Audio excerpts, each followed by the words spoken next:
Good morning সবাইকে। আজকে আমি আমার ৫ মিনিট চ্যানেলে 16 মিল ভ্লগ নিয়ে চলে এসেছি। সকাল সকাল উঠে গেছিলাম, আর যোগা যাওয়া ছিল না, তাই সকাল সকাল চান করে রেডি হতে চলে এসেছিলাম। প্রথমে একটা সিরাম অ্যাপ্লাই করে নিলাম, তারপর আমি একটা লিপস্টিক কিনেছিলাম। সেই লিপস্টিকটাই আমি তোমাদের সাথে শেডটা শেয়ার করার চেষ্টা করলাম, কিন্তু ফোকাস নিল না। আসলে গরিবের লিপস্টিক তো, তাই ফোকাস নিল না। ঠিক আছে, আমি বেশি দুঃখ না পেয়ে ওটার সাথে একটু ময়শ্চারাইজার মিক্স করে মুখে ল্যাবড়া নিলাম, গালে আর চোখের পাতায় আর একটু নাকে ল্যাবড়া নিলাম as a blush, as eye shadow. তো তারপর সেটাকে ভালো করে ব্লেন্ড করে নিচ্ছি। এরপর একটু কনসিলার ল্যাবড়াই নেবো, কারণ আমার মুখে দাগ ধাব্বা পাহাড় পর্বত সব আছে। তো সেইগুলোকে লুকানোর জন্য छुपाने के लिए मैं उसको ब्लेंड कर लिया अच्छे से। फिर হাতে একটু ফাউন্ডেশনও রেখেছিলাম, কারণ আমি তো আর কনসিলারের যা শেড অতটা ফর্সা নই।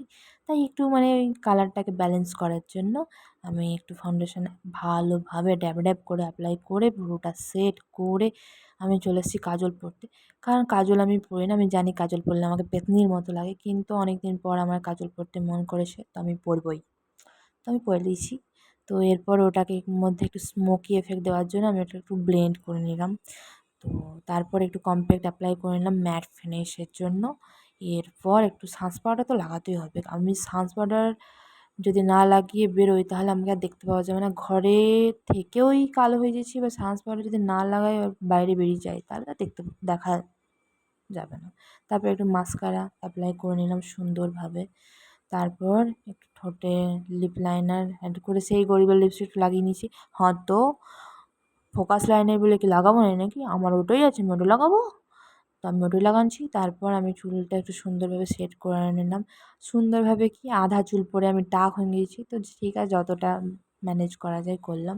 আর এই আমার ব্লাউজের সুতোটা বেরিয়ে গেছে, আমি ওই জন্য হাসলাম। আমি এত বিজি ওটা কাটার টাইম নেই আমার। তো ঠিক আছে। তো আর এই আমার চুলের কাঁটা যেটা আমি বানিয়েছিলাম তোমরা তো দেখেইছো আশা করি। তো তারপর সেটা আমি খোঁপায় বেঁধে নিয়েছি। এরপর সুন্দরভাবে একটু ডিজাইন করে আলতা পরে নিয়েছি। আর তারপর থালা দুটো সুন্দরভাবে সাজিয়ে নিলাম সমস্ত কিছু দিয়ে, আমার আর আমার মায়ের থালা। তো তারপর আমি আর আমার মা চলে গেলাম মন্দিরে, নম করে চলে এসেছি। এরপর সুন্দরভাবে সেজে গুজে চলে এলাম আমি একটু পোজ মারতে, মাকেও টেনে নিয়ে চলে এসেছি এসো এসো করে। তো ঠিক আছে, এত দূরই ভাট বকলাম, বাই।